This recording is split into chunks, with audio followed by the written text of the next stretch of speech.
If you're a podcast host, listen up, this one's for you. My name is Allie Jackson. I'm the host of Finding Mr. Height, a dating and relationship podcast that I've been doing for 4 years now, sharing my positive and practical approach to dating that's built on my own life experience. And I wanted to share another experience that I've had, my secret behind monetizing my show. It's called Red Circle, and I was just telling my colleague about how much I love their platform. With Red Circle, not only am I getting a seamless hosting experience, but I also love the support I receive in ad sales. It's not just typical ad sales either. It's targeted opportunities based on my show and my life. And the platform is super simple. You just set your preferences and Red Circle matches you with sponsors that align with your show. You can vet every opportunity and their platform gives you great analytics. More recently too, my Red Circle team has brought me opportunities outside of my podcast on social media to really augment the podcast partnerships, bring them full circle. I just can't recommend them enough. If you want to give it a try, go to redcircle.com to get your free trial. That's redcircle.com for a free trial.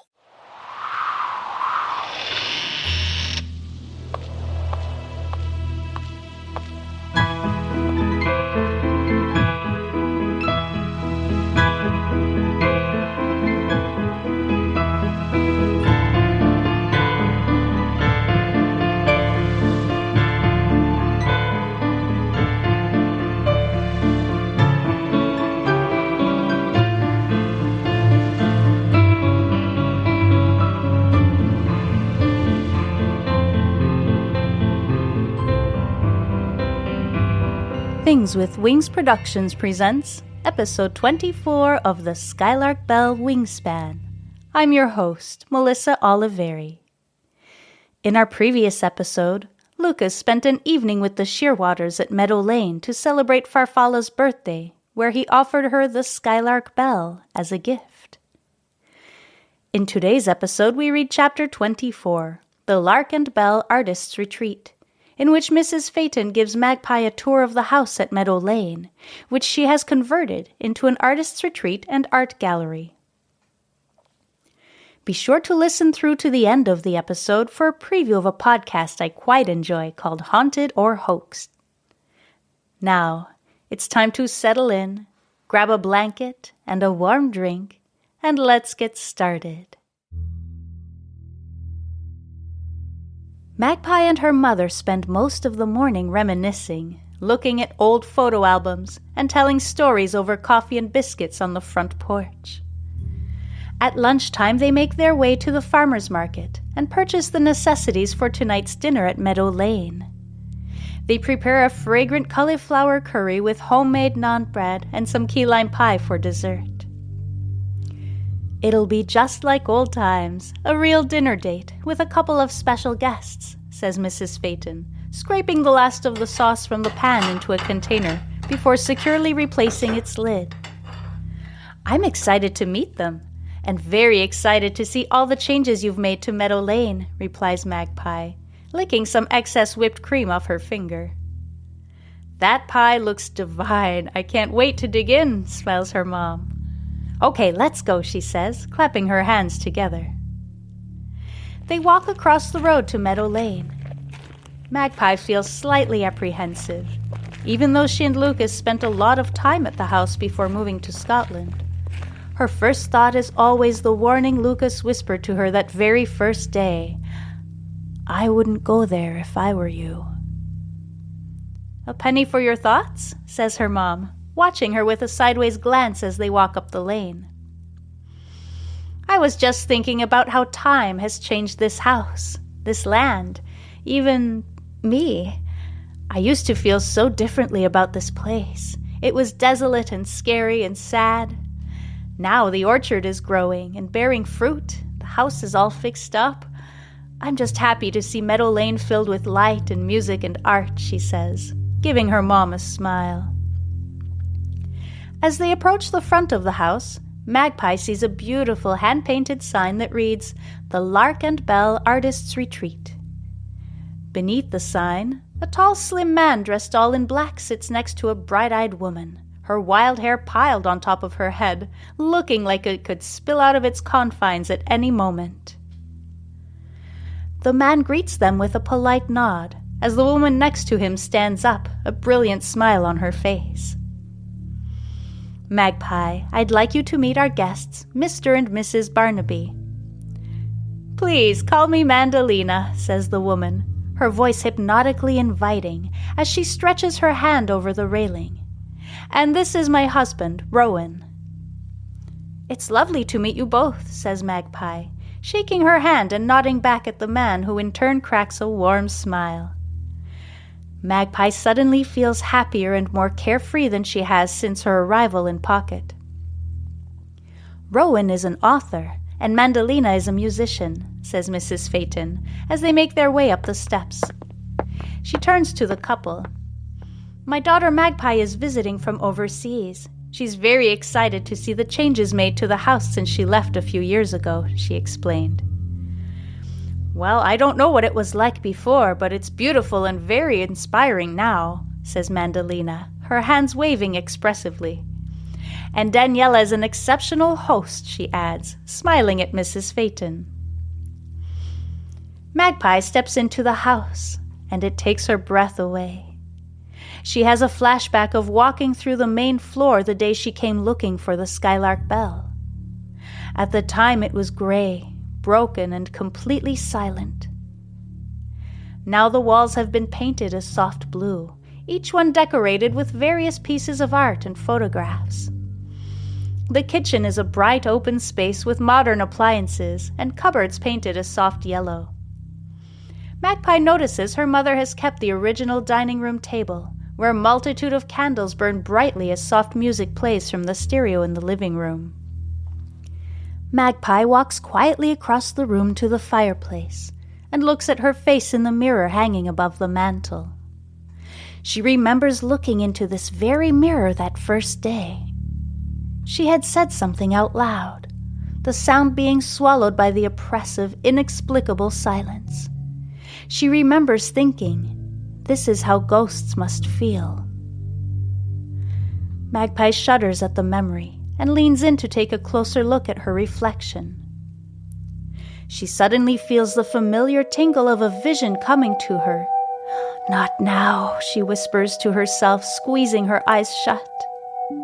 When she opens her eyes again, she is confronted with a very different reality in the reflection of the room behind her. She sees the house at Meadow Lane as it was when she first entered it, and she sees herself timidly walking through the door and taking a few steps into the house. She watches as her younger self feels clumsily for a non-existent light switch, then walks through the main floor, crouching down to look at the broken dishes in the cabinet in the dining room, then walking toward the fireplace. As her younger self steps to the mirror, they find themselves face to face. Magpie stands there, frozen, staring into the eyes of her younger self. The girl in the mirror says, "Well, I guess it's time to head upstairs," then gets a strange look on her face as she realizes her words have made no sound. "Magpie, did you say something about going upstairs?" Mrs. Phaeton's voice cuts through the vision, startling Magpie. She turns to look at her mother, then turns back to the mirror.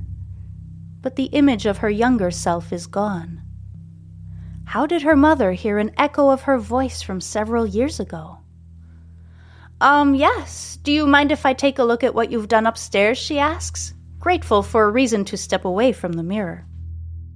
"Of course not. Let's go up," says her mom, walking up the stairway. "Rowan and Mandalina are staying in the primary bedroom, but we can go in the other two." "Actually, I just want to take a look at Farfalla's room," says Magpie, walking toward the door at the end of the hall. She sees the swallow is still carved into the door and smiles. "I'm glad you kept this, Mom. It belongs here." Mrs. Phaeton wraps her arm around Magpie's shoulders. Magpie leans her head against her mom, feeling the warmth and love emanating from her. She takes a deep breath and opens the door. Inside, the room is bright. A 4-poster bed takes up most of the space, sheer white fabric draped across the top. A new rug is laid out over the secret floorboard under which Magpie had found the Skylark Bell. The only original items in the room are the small vanity still sitting in the corner and, of course, the bell, still hanging on its ornate hook in the window. Magpie smiles, watching as it swings gently in the breeze, the lark steadfastly clutching a blackberry in its beak. Magpie feels a sense of peace she hasn't felt since Lucas disappeared. "Everything is perfect," she says, turning toward her mother, and they head back downstairs for dinner. "This was absolutely delicious. How very kind of you to cook for us," says Rowan Barnaby, setting his knife and fork together politely on his empty plate. Magpie is charmed by his wild hair and proper English accent. "Your name sounds familiar. I think I read one of your books a few years ago, on the train through Scotland," says Magpie conversationally, placing a slice of pie on each of their plates. "It was the one about the boy and the ocean. I quite enjoyed it." "Oh, be careful about complimenting him too much. His ego won't fit through the door and we'll never be able to leave," laughs Mandalina. "Well, that wouldn't be such a terrible thing," replies her husband, the twinkle in his eye indicating he and his wife engage in this type of banter regularly. "Well, I, for one, wouldn't mind one bit if the two of you stayed here forever," says Mrs. Phaeton. "If we didn't have our son to go home to, we might consider it," replies Mandalina warmly.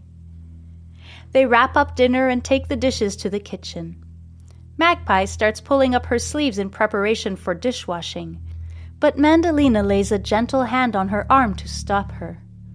"We have a system in place," says Rowan, coming between Magpie and the sink full of dirty dishes. "Daniela does the cooking, and we do the washing up." "We should be going anyway. I want to show Magpie the gallery before it gets too dark," says Mrs. Phaeton. They say their goodbyes to the Barnabys and step out the back door. "I expanded the shed that was back here and turned it into a gallery for local artists," she says, pointing at the shed, now painted a dusky turquoise with a quaint sign that reads, "Gallery in the Meadow," next to the door. "We can come back in the morning and I'll show you inside," she adds, as she and Magpie slowly make their way back toward the front of the house. Magpie breathes in the cool evening air as the wind picks up. She hears the sound of the Skylark Bell drifting down from Farfalla's bedroom window. Its hypnotic ring wraps around her, covering her like a blanket, and Magpie closes her eyes, giving in to its magic. The wind fades, taking the sound of the bell with it, and the spell is broken. Magpie shudders as Lucas's first words to her suddenly echo in her mind. "I wouldn't go there if I were you."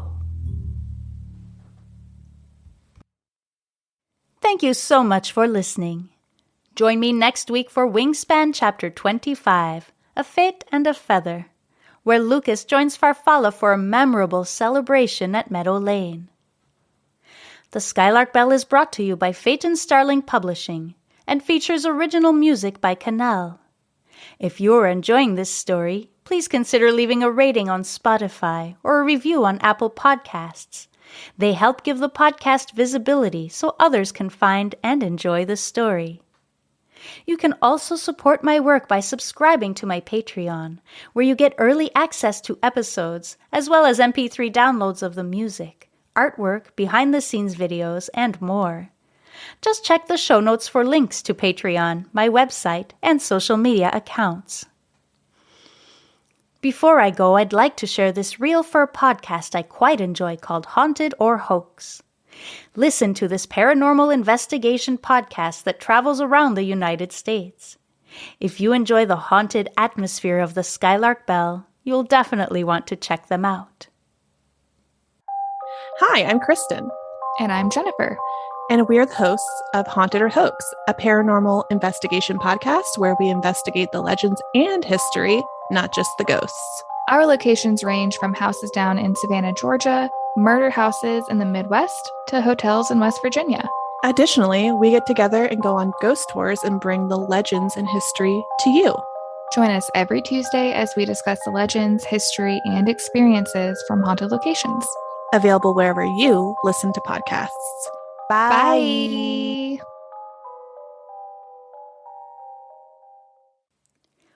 Once again, thank you for listening. I'm Melissa Oliveri, creator of the Skylark Bell podcast.